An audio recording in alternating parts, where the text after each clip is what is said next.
The next core value that is crucial for our church and these community groups to not just survive, but to actually thrive, is that we must be unified.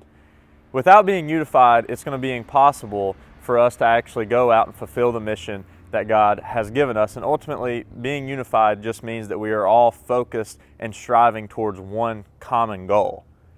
A verse that is often used when it comes to dating or marriage is 2 Corinthians 6:14, when it says that do not be unequally yoked with unbelievers. But what we don't forget is also this verse has context for our friends and members within the church. If you understand what a yoke is something that went around the ox that you would pull a plow behind, and it would have their heads in it. And if you weren't going in the same direction at the same pace, what would happen is that these ox would end up going in circles. So therefore, when it comes to our church and these community groups, it's so important that we are going to the same place at the same speed. And that's what unity really is.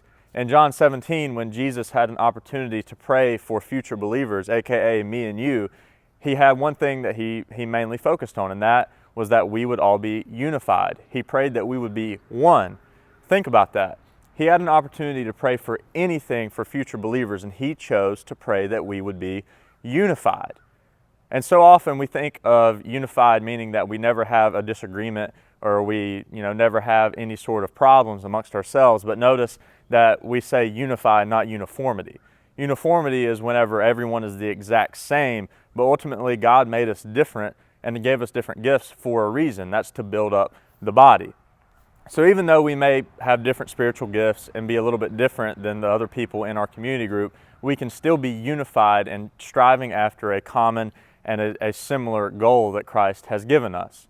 I think of the analogy that I've heard before when it comes to music. I don't know a whole lot about music, but what I do know is you have a whole lot of different instruments that are all playing together, and that's what makes music beautiful. Because without everyone being unified and being on the same page, all you have is noise.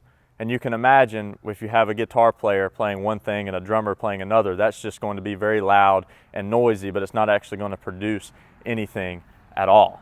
A major part of us being unified as we go forward is for us to have that agape love that Matt has talked about in a previous video. Without agape, there is no sacrificial love, and in order for us to be truly unified, we all have to come to an agreement that we do love one another, because what sacrificial love is you being willing to lay down your preferences and your desires for the sake of someone else. And that's really the only way that we will ever be able to be unified towards the one goal of going out and making disciples as Jesus has commanded us to do.